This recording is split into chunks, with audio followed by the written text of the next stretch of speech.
Assalamualaikum warahmatullahi wabarakatuh. Selamat pagi, salam sejahtera untuk kita semua.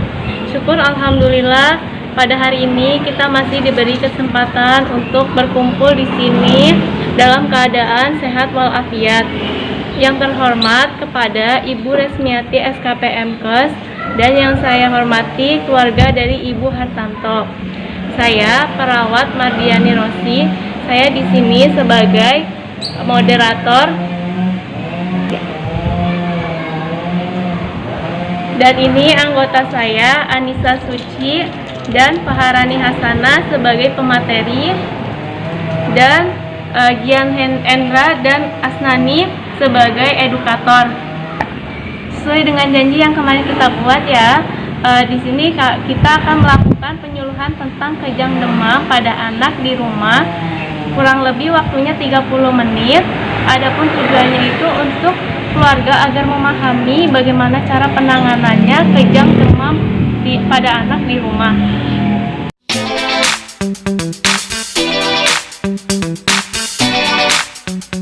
Assalamualaikum warahmatullahi wabarakatuh. Selamat pagi semuanya. Perkenalkan, saya perawat Anissa Suci dan ini rekan saya perawat Paharani Hasanah. Sesuai dengan jadwal hari ini kami akan melakukan penyuluhan mengenai kejang demam pada anak di rumah. Bagaimana keadaannya semuanya? Baik ya, alhamdulillah. Baik, sebelumnya saya akan bertanya apakah ada yang tahu apa itu kejang demam?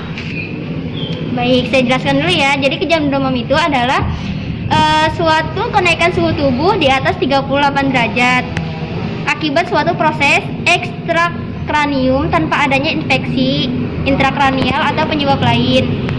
Adapun gejalanya yaitu yang pertama, hentakan pada tungkai dan lengan yang berulang, mata mengendik ke atas, dan anak kehilangan kesadaran. Lalu yang kedua yaitu kejang demam biasanya terjadi kurang dari 2 menit. Namun, pada beberapa kasus kejang demam dapat terjadi hingga 15 menit. Selanjut mengenai komplikasi dari kejang demam ada 4. Yang pertama itu ada kejang berulang, yang kedua ada epilepsi atau kejang, ketiga itu ada hemiprase, yaitu salah satu organ mengalami kelemahan, bisa disebut dengan lumpuh. Nomor 4 ada gangguan mental dan belajar. Selanjutnya untuk penanganan akan didemonstrasikan oleh rekan kami yaitu Gian.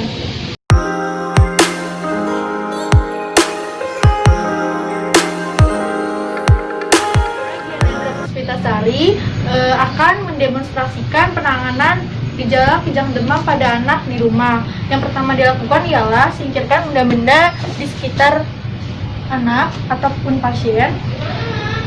Posisikan anak dengan keadaan sejajar. Lalu selanjutnya dicek suhu di bagian aksila supaya akurat. Pengecekan dilakukan selama kurang lebih 1 menit.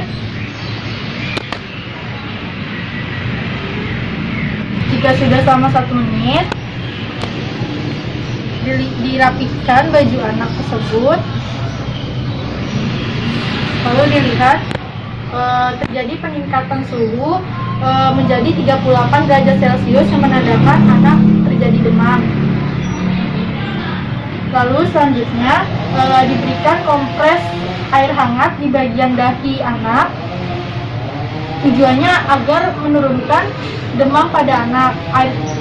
Air hangat tersebut dapat melebarkan pori-pori dan akan mengeluarkan suhu panas pada tubuh anak. Jika anak terjadi kejang, miringkan segera anak ke samping, lalu setelah dimiringkan posisi tubuh anak, biarkan selama kurang lebih selama 1 menit dan biarkan anak agar memuntahkan atau mengeluarkan air liur dari rongga mulutnya, dan posisi tersebut dapat mencegah terjadinya penyumbatan saluran pernapasan karena menekuknya bagian lidah. Untuk yang ketiga, longgarkan pakaian anak yang dapat mengikat tubuh anak, dan jangan menaruh apapun pada bagian mulut, sendok ataupun yang lainnya agar tidak terjadinya tergigitnya lidah.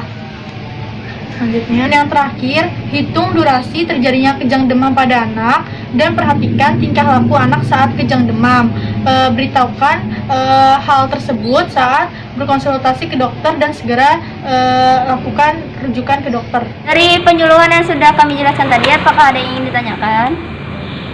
Saya ingin menanyakan untuk pertanyaan pertama, apakah kejang demam berbahaya dan menyebabkan anak bodoh atau epilepsi saat besar nanti? Lalu untuk pertanyaan yang kedua, jika kejang demam telat ditangani, resiko yang terjadi ialah apa? Langsung saya jawab ya. Untuk pertama, kalau kejang demam itu nggak ada efek samping buat kecerdasan atau perkembangan anak, karena kejang demam sendiri bakal hilang sendirinya. Dan untuk umur kejang demam itu biasanya dari umur 6 bulan sampai 5 tahun. Nah, kalau udah lewat dari 5 tahun biasanya udah nggak kena kejang demam lagi.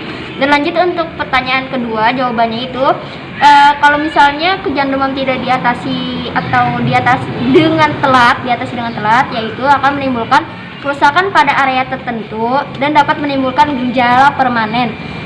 Dan jika kejang demam tidak diatasi, maka motorik dari seorang anak akan terlambat. Seperti jika misalnya umur 2 tahun dia telat belum berjalan atau belum bisa ngomong.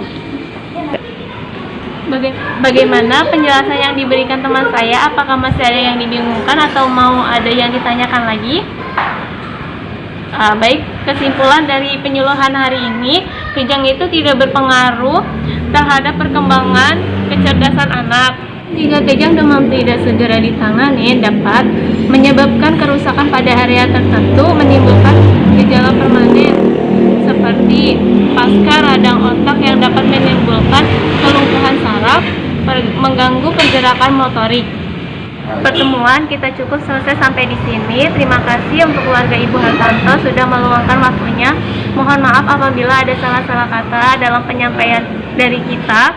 Dan ini ada brosur yang bisa dibaca-baca. Semoga bermanfaat. Terima kasih. Wassalamualaikum warahmatullahi wabarakatuh. Waalaikumsalam. I wanna hear you sing it. Hey, mama, don't stress your mind.